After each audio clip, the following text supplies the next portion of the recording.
பழனி முருகனுக்கு உருவாகக்கூடிய 15 டன் பஞ்சாமிர்தம்,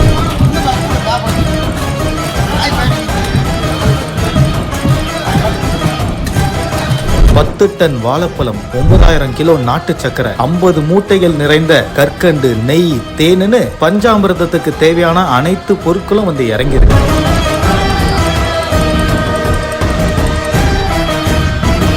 முன்னூத்தி 60 ஆண்டுகள் பழமையான பாரம்பரியம் நடக்க இருக்கு. என்ன ஏதுன்றத விரிவா பார்ப்போம் வாங்க.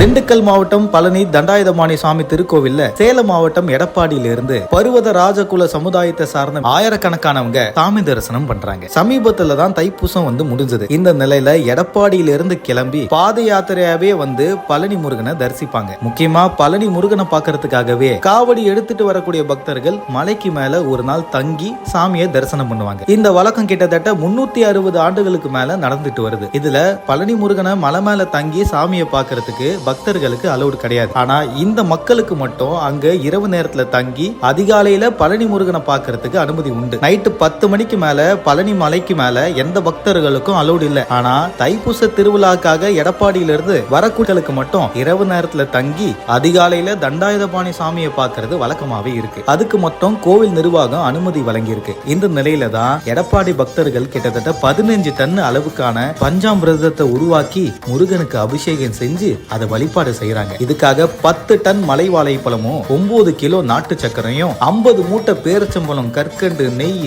தேன், ஏலக்கான்னு பல்வேறு பொருட்களை எடுத்துட்டு வந்திருக்காங்க. இத்தனையும் அப்ப முருகனுக்காக எடுத்துட்டு வந்து பஞ்சாமிர்தம் தயாரிக்கக்கூடிய பணியில தீவிரமா நடந்துகிட்டு இருக்கு. புதன்கிழமை மலை மீது இரவு தங்கி இருக்கக்கூடிய எடப்பாடி பக்தர்கள் தண்டாயுதபாணி சாமி முருகனுக்கு அந்த பஞ்சாமிர்தத்துல அபிஷேகம் பண்ணி அதை தரிசனம் பண்ண பிறகுதான் அவங்களுடைய சொந்த ஊருக்கு திரும்ப கிளம்புவாங்க. முருகனுடைய திருமேனியில செய்யப்பட்ட அந்த பஞ்சாமிர்தத்தை அங்க வரக்கூடிய பக்தர்களுக்கும் கொடுத்து வழங்கி அதுல ஆனந்தம் பெறுவாங்க. இந்த வழக்கம் தொன்று தொட்டு பல வருஷங்களா நடந்துகிட்டு இருக்கு. இந்த தகவலை பத்தி உங்களோட கருத்துக்களை தினேஷ் ஆகிய கூட கமெண்ட்ல தெரிவிங்க. மறக்காம பிக் நியூஸ் சேனலுக்கு சப்ஸ்கிரைப் பண்ணுங்க. பட்டா